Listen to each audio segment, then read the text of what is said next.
تقریر اگر آپ کو یاد ہوگی، میں اس لیے آگے نہیں بڑھ رہا ہوں، مجھے پتا ہے میں نے بڑی لمبی بات کی تھی، اس پہ بار بار دہراؤں گا نہیں، پچھلے سال کی ریکارڈنگ سنیے گا، اس پہ سب موجود ہے کہ کون ہے جعفر صادق۔ مسئلہ یہ ہے کہ مسلمانوں کو مسجد کے اندر رکھا گیا، مسجد سے نکالا گیا، کام بزنس میں لگا دیا گیا، اس کو بتایا ہی نہیں گیا کہ تم ہے کون، ورنہ مسلمان کو یہ اچھی طریقے سے پتا ہوتا کہ یہ بجلی، یہ لائٹ، یہ کرنٹ، یہ مشین، یہ پاور ہاؤس، یہ گھڑی، یہ گھڑیال، یہ ہوائی جہاز، یہ موٹر کی تیز رفتاری، یہ ڈیزل، یہ تمام کی تمام تکنیکیں، یہ ارجا، یہ سب کی سب جس کی دین ہے اس کا نام ہے امام جعفر صادق، جس کے شاگردوں میں عباس ابن فرناس ہو، جو سب سے پہلا اوپن ہارٹ اور اوپن آئی سرجری کرے، جو اندلس میں 700 بیڈ کا ہاسپٹل بنائے، جو کٹے ہوئے پیٹ کا بلی کی اتلیوں کو سکھا کے ٹانکے لگائے، وہ ہے امام جعفر صادق کا شاگرد۔ سب سے پہلے نیڈل بنائے جس کے ذریعے رگوں میں، شریانوں میں دوائیں پہنچائی جا سکے، وہ ہے ابو الہیثم اندلسی امام جعفر صادق کا شاگرد۔ پوری دنیا، پوری سائنس، فزکس کے بیس ہے، ذرا جا کے پوچھو نا یونیورسٹی کے بڑے بڑے ڈین سے اور پروفیسر سے، بھیا جابر ابن حیان کو جانتے ہو؟ وہ کہے گا ہاں ہم جانتے ہیں۔ کون ہے؟ تو فادر آف کیمسٹری ہے۔ اور کئی بس اتنے ہی جانتے ہیں، میں کہوں گا ادھر آ، جابر ابن حیان جس کا شاگرد ہے اس ذات کو امام جعفر صادق کہا جاتا ہے۔ رسول اللہ نے ایسے نہیں فرمایا تھا انی ترکت فیکم الثقلین کتاب اللہ و عترتی اہل بیتی، تمہاری بھلائی، تمہاری کامیابی کے لیے دو چیزیں چھوڑ رہا ہوں، ایک قرآن اور ایک میرا خاندان۔ قرآن تھیوری ہے، اہل بیت پریکٹیکل ہے، قرآن بتائے گا، زمین و آسمان کے کناروں سے نکل جاؤ، آل محمد اپنے شاگردوں کو سکھائیں گے کس طرح ہوائی جہاز کی دوست پہ بیٹھ کر کبھی زمین کے کناروں سے اور کبھی آسمان کے کناروں سے نکلا جائے۔ انظر الی الابل کیف خلقت، کبھی اونٹ کو دیکھو اللہ نے کیسے پیدا کیا، تو کبھی پتا ہے کہ اونٹ کو اللہ نے کیا بنایا؟ پہلا کام اس کا یہ ہے کہ وہ پانی اسٹور کرتا ہے۔ دوسرا کام کیا ہے؟ کہ دوسرا کام یہ ہے کہ وہ صحرا اور ریگستان میں زندہ رہتا ہے۔ تیسرا کیا ہے؟ کہ اس کی پتلی پتلی ٹانگوں میں ہم نے بہت بڑا جسم رکھا ہوا ہے، تم اس کو بناؤ تو تم اس کو دیکھو، اس میں غور کرو، اس کی تخلیق کو دیکھو، اس کے پیروں کو جوڑ کر دیکھو تو تمہیں پتا چلے گا کس طریقے سے عمارت بنائی جاتی ہے، کس طرح سے بنیاد ڈالی جاتی ہے، کس طرح سے زمین سے پلنتھ نکالی جاتی ہے، اور اس پلنتھ کی مضبوطی کی بنیاد پر کالم بنا کے 1000، 100، 200 منزلہ عمارتیں کھڑی کی جاتی۔ کب پتا چلے گا؟ جب تم اللہ کی بنائی ہوئی مخلوق اونٹ کی بناوٹ میں غور و فکر کرو گے۔ مسلمان کہہ رہا ہم کھائیں گے، غور و فکر کوئی اور کرے گا۔ میرے ساتھ چلیے، لائبریری آف کانگریس ورلڈ کی سب سے بڑی لائبریری، جس کے ایک ایک سیکشن میں 25 ہزار کتابیں ہیں، 7 منزلہ لائبریری ہے۔ کوئی دنیا کی ایسی کتاب نہیں جو پرنٹنگ پریس سے نکلی ہو وہاں موجود نہ ہو، چاہے جس زبان میں۔ جو کتاب پرنٹنگ پریس سے نکلی وہ وہاں پہنچی ہے، قرآن مجید سے لے کر کے بخاری تک۔ جی، اکنومی کی کتاب سے لے کے ہسٹری تک ہر کتاب وہاں موجود ہے۔ اور کسی کو توفیق ہو تو جائے آن لائن سرچ کرے، یہود و نصارہ سب سے زیادہ جن ذوات مقدسات پہ پی ایچ ڈی کرتے ہیں، ان کے علوم و فنون پہ پی ایچ ڈی کرتے ہیں، وہ 2 ذات ہے، ایک مولا کائنات کی، دوسری امام جعفر صادق۔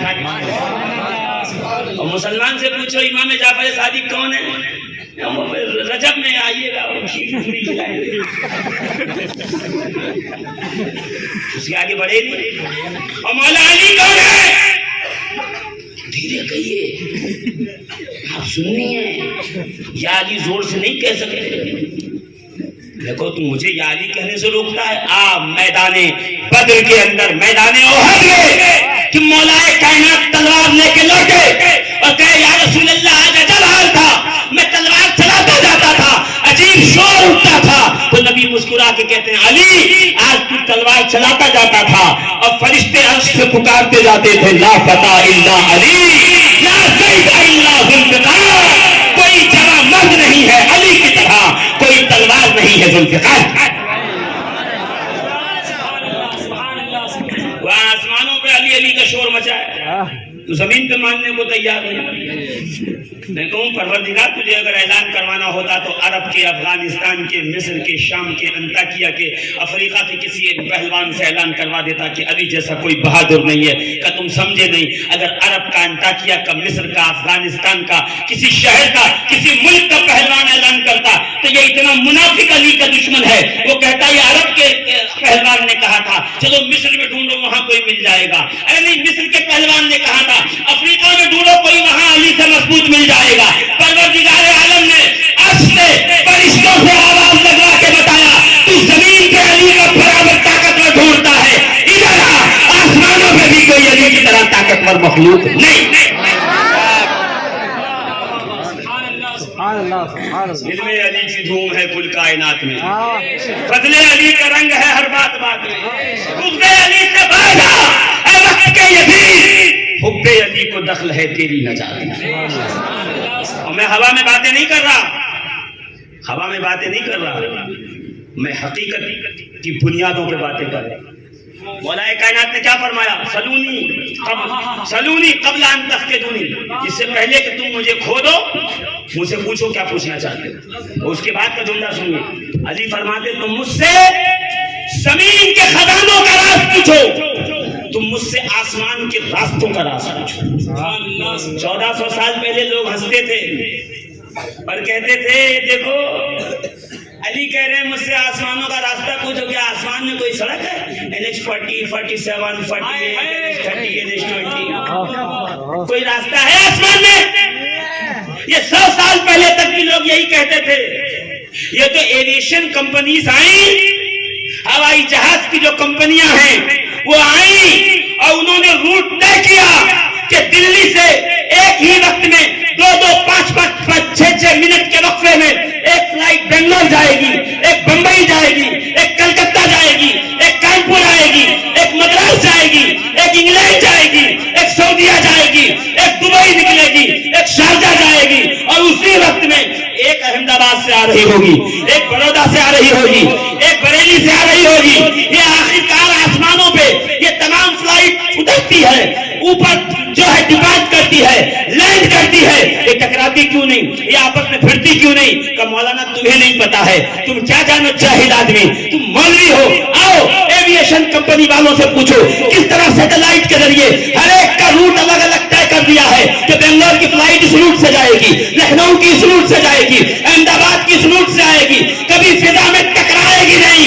پتا چلا علی نے اعلان کر کے بتایا مسلمانوں آؤ میں تمہیں آسمان کے راستے بتا دوں گا، کہاں سے تم کو اڑ کے جانا ہے، کہاں سے فضا میں جا کے تمہیں کمان کرنی ہے، کہاں سے تمہیں زمین پہ اترنا ہے۔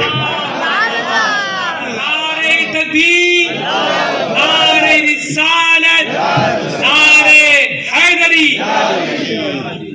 بولا نہیں علی نے راستے بتاؤں، آپ نے مانا؟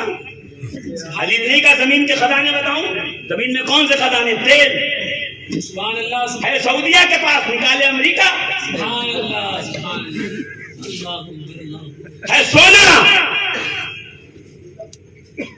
گولڈ کویت کے پاس، نکالے جرمنی۔ یہ تو منہ ہے ہمارے، اور یہ تو سونا چاندی مائنس میں گھسنے کی بات ہے۔ یقین جانو اتنے ناکارہ ہیں یہ اسلامی ممالک کے لوگ، اتنے ناکارہ ہیں کہ اگر حج کے موقع پہ آسٹریلیا اور نیوزی لینڈ سے بکریاں اور بھیڑیں سپلائی نہ ہو تو 40-50 لاکھ حاجیوں کا حج ہو جائے، وہ قربانی کے جانور نہ ملے۔ کیا کیا؟ جبے پہن کے، اونٹ لگا کے مرسڈیز میں گھوم رہے ہیں، BMW میں گھوم رہے ہیں، فارمولا کارز یوز کر رہے ہیں۔ تمہیں اس لیے نہیں بنایا گیا تھا، تمہیں اس لیے بنایا گیا تھا کہ کار تم بناؤ، گاڑیاں تم بناؤ، موٹر تم بناؤ، کائنات عالم تمہاری ہتھیلی پہ قرآن کی صورت میں رکھی گئی تھی اور قرآن سمجھانے کے لیے تمہیں آل محمد دیے گئے تھے، نہ تم نے قرآن پڑھا نہ آل محمد کے قدموں میں آئے. آج یہ حال ہے، ہر کوئی جا کے تمہیں مار کے جا رہا ہے، چلا رہے ہو، پکار رہے ہو، المدد پکار کے تھک جا رہے ہو، آنکھوں میں آنسویں بند ہوتی جا رہی ہیں، بچیوں کی سسکیاں، بچوں کی آہیں، خون سے لپٹی لاشیں روز دیکھتے ہو، مگر کسی مائی کے لال میں دم نہیں ہے جو کھڑے ہو کے اسرائیل امریکہ کے خلاف بولے. کیوں؟ اس لیے کہ یہ جانتے ہیں جس دن ہم ان طاقتوروں کے خلاف بولیں گے اسی دن ہمارا حقہ پانی بند ہو جائے گا، یہ عیش و عشرت کی زندگی ختم ہو جائے گی، اور پھر ہمارے پاس سوائے کھجور اور بکری کے دودھ کے کیوں نہیں رہے گا، کچھ نہیں بچے گا.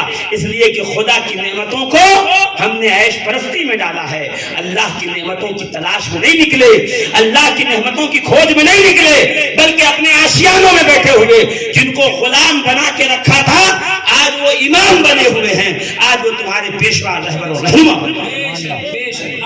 1000 سال کا وقفہ گزر گیا. اٹھائیے تاریخ اسلام، اگر مسلمانوں نے نیل کٹر بھی بنایا ہو تو مجھے بتائیے، اٹھائیے.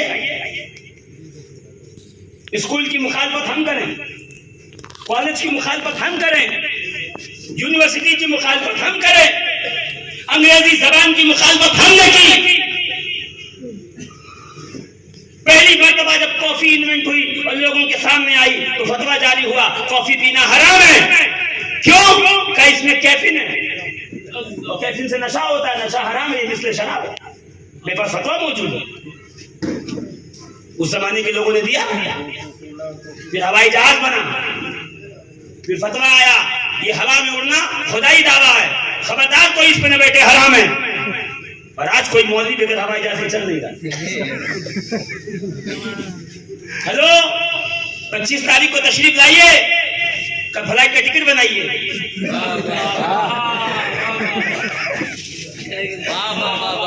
غور کیجیے، ذرا سوچئے کہاں پہ ہم کھڑے ہوئے ہیں. اہل بیت کو چھوڑنے کا کیا نتیجہ؟ فل پیکج دیا رسول اللہ نے، فل پیکج، کوئی کمی نہیں تھی. مولا کائنات کا فرمان سنو تو آگے بات کروں. میرے آقا مولا کائنات علی اس پانی کی فضیلت بیان کر رہے ہیں. یہ پانی آپ کیا کہو گے؟ وہاں پیاس بجھاتی ہے، زندگی دیتی ہے، حیات دیتی ہے، یہی کہو گے نا؟ بولو نا. زمین پہ ڈالو تو اناج اگتا ہے. مولا کائنات فرماتے ہیں کہ میں پانی کو پانی سے ٹکرا دوں تو پوری دنیا روشن ہو جائے. علی مرتضیٰ کا فرمان سنا، اگر میں پانی کو پانی سے ٹکراؤں تو پوری دنیا روشن ہو جائے. لوگ کوفے میں ہنس رہے تھے کہ علی کیا کیا باتیں کرتا ہے، مگر میں نے آج بجلی پلانٹ میں جا کے دیکھا ہے جہاں پانی کی زور سے بجلی پیدا کیا جاتا ہے. جب اس کو دیکھا تو دل میں خیال آیا، علی نے تو 1400 سال پہلے کہہ دیا تھا. اسی دن پوچھ لیتے علی چلو بتاؤ کیسے روشن کیا جاتا ہے. تو میرا یہ وعدہ ہے اور میرا یہ عقیدہ ہے، مولا کائنات نے عرب کی سرزمین کو اسی دن بجلی جیسی قیمتی شے دے کر کے مسلمانوں کو کائنات عالم کی دور میں، ترقی کی دور میں سب سے آگے کھڑا کر دیا. مگر اس وقت انہیں مذاق سوچ کر کبھی خطبات پڑھیے لیے مرتضیٰ کی، کبھی حیدر کرار کی بات کیجیے. ایک سازش ہے، تمہیں ذکر علی سے روکا جا رہا ہے، تمہیں ذکر علی سے نہیں، تمہیں ترقی سے روکا جا رہا ہے، تمہیں دنیا پہ حکومت سے روکا جا رہا ہے. حیدر کرار کو سنا نہیں کیا کہہ رہا ہے مولا کائنات؟ اور آپ کے غلام کمبر گزر رہے ہیں، کمبر بیٹھ گئے، چیٹیاں جاری. کہا مولا چیٹی کے بارے میں کچھ بتائیے. علی مسکرائے، کمبر تجھے چیٹی کے بارے میں کیا بتاؤں؟ یہ وہ مخلوق ہے اللہ نے بہت ان کو حاضر دماغ بنایا. سبحان اللہ کہہ دو تو آگے بڑھو. تقریر سے بات تھوڑی ہٹ گئی مگر میں تقریر پہ آ رہا ہوں. کہا انہیں بہت دماغ والا بنایا. جب یہ اپنا گھر بناتی ہیں تو 3 منزلہ بناتی ہیں. اوپر کے منزل میں ان کی بادشاہ رہتے ہیں، بیچ کی منزل میں ان کی عوام رہتی ہے، نچلے تہخانے میں یہ اپنا اناج جمع کرتے ہیں، اور نیچے اس لیے جمع کرتے ہیں کہ بہت زیادہ اوپر ہو جائے تو منزل گر نہ جائے، اور کبھی پانی بھر جائے تو کوئی جان کا نقصان نہ ہو، اناج ختم ہو جائے تو چلے گا. اور اے قمبر جب انہیں کہیں اناج کا ذخیرہ ملتا ہے تو یہ آ کے اپنے بادشاہ کو خبر کرتے ہیں. بادشاہ چل کے آتا ہے, معائنہ کرتا ہے اور پھر بتاتا ہے کتنی مقدار میں اناج لے جانا ہے. اور ایک چیٹی جب اناج لے کے چلتی ہے تو اے قمبر بار بار اس کے منہ سے چھوٹتا ہے, مگر وہ اپنے وزن سے 10 گنا زیادہ وزنی اناج لے کر کے اپنے گھر تک پہنچانے میں کامیاب ہوتا ہے. اور وہاں پر ان کی ڈیوٹی ہوتی ہے کہ اناج کو چیک کرے, اگر اس کے اندر کیڑے ہیں تو رکھنے نہیں دیا جاتا, باہر پھینکا جاتا ہے. اگر وہ صحیح اور سلامت ہو تو اسے اندر ذخیرہ کیا جاتا ہے. اور قمبر سنو, جب ان کا بادشاہ وہاں سے معائنہ کر کے لوٹتا ہے تو لعاب گراتا ہوا چلتا ہے, یعنی یہ وہ راستہ ہے جس راستے پہ تجھے چلنا ہے, دائیں بائیں نہیں بھٹکنا. اور قمبر اگر تجھے شک ہو تو چیٹیوں کی جو قطار ہے اس قطار کے درمیان تو اپنی ہتھیلی سے اس طرح رگڑ کے راستے کو صاف کر دے, اس دھوپ کے نشان کو مٹا دے. چیٹیاں آئیں گی, وہاں سے واپس لوٹ جائیں گی, ایک قدم بغیر ہدایت والے راستے پہ نہیں چلیں گی. یعنی علی بتا رہے تھے جانور ہو کے بھی عقل ہے, بغیر امام خدا کے چلا نہیں جاتا. اور علی وہ ہے جو ہدایت کا امام بھی ہے اور ہدایت کی ولایت کا تلقین بھی.